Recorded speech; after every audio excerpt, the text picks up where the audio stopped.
le laboratoire.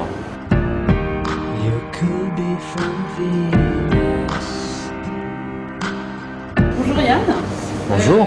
Donc ici on est dans le laboratoire Del Vaio. Parlez-nous un petit peu de cet endroit. Alors ici vous êtes dans la cellule recherche et développement de chez Del Vaio. Donc c'est ici que se créent tous les nouveaux produits sucrés, toutes les nouvelles références qu'on va créer selon les saisons, les tendances, etc.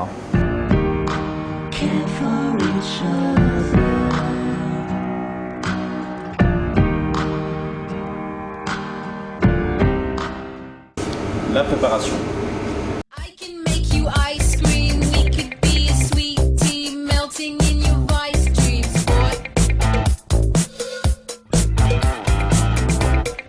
Qu'est-ce qu'il y a de plus technique à réaliser dans une galette d'orange? Alors techniquement on va avoir 3 grandes étapes, plus ou moins. Donc le feuilletage, ça va être déjà un tour de main parce qu'il va falloir qu'on respecte des pliages particuliers de façon à avoir un beau feuilleté qui développe et qui soit très croustillant. La crème d'amande, bien sûr, donc le plus important, où va falloir pas trop mélanger le beurre et incorporer les éléments au fur et à mesure pour avoir des éléments liés, sinon on va avoir les particules de beurre qui vont se séparer. Et la troisième étape, c'est le montage, l'assemblage et la cuisson. Il ne faut pas être pressé, la pâtisserie, il n'y a pas de raccourci, donc on a des étapes à respecter. Il faut les respecter, c'est nécessaire pour la bonne réalisation du produit.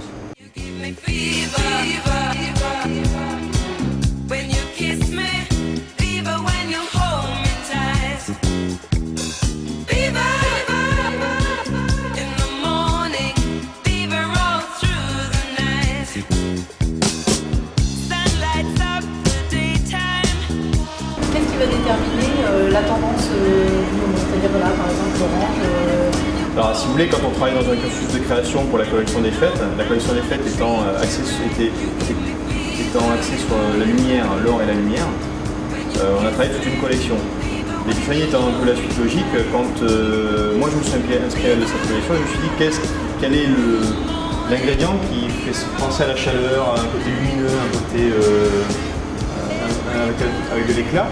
Et c'est l'orange qui m'est venu en tête. Donc à ce moment-là, je me suis dit, ce sera amusant de retrouver une galette à l'orange, mais en retrouvant aussi cette fraîcheur d'orange.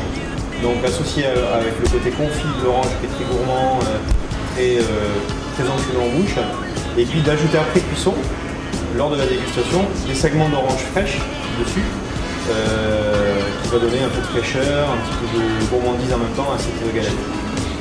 On va dire l'étape de création de recherche, surtout pour la collection des fêtes, elle est assez longue, c'est 6 mois de recherche. Comme dans la mode pâtisserie, vous suivez les tendances. On suit les tendances, on s'inspire de la mode, de l'art de vivre, des tendances, des codes couleurs qu'on va pouvoir retrouver. Donc on essaie de s'inspirer de tout ça aussi pour créer de belles collections. Faire rêver nos clients, c'est surtout l'essentiel.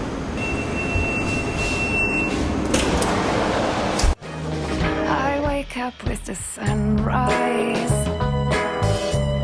Rise and shine is but a lie. Lie up, it is my other middle name. Name and shame me, please. Et enfin, la dégustation.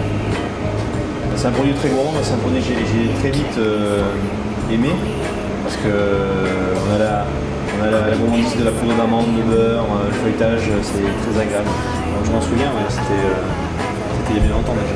Vous mangez encore vos pâtisseries, vous n'avez pas dégoûté? Toujours. Pour moi, on n'est pas bon pâtissier si on n'est pas gourmand à la base. On ne peut pas faire de belles pâtisseries sans gourmandise. Hold on, wait on till I decide whether to pretend I'm not.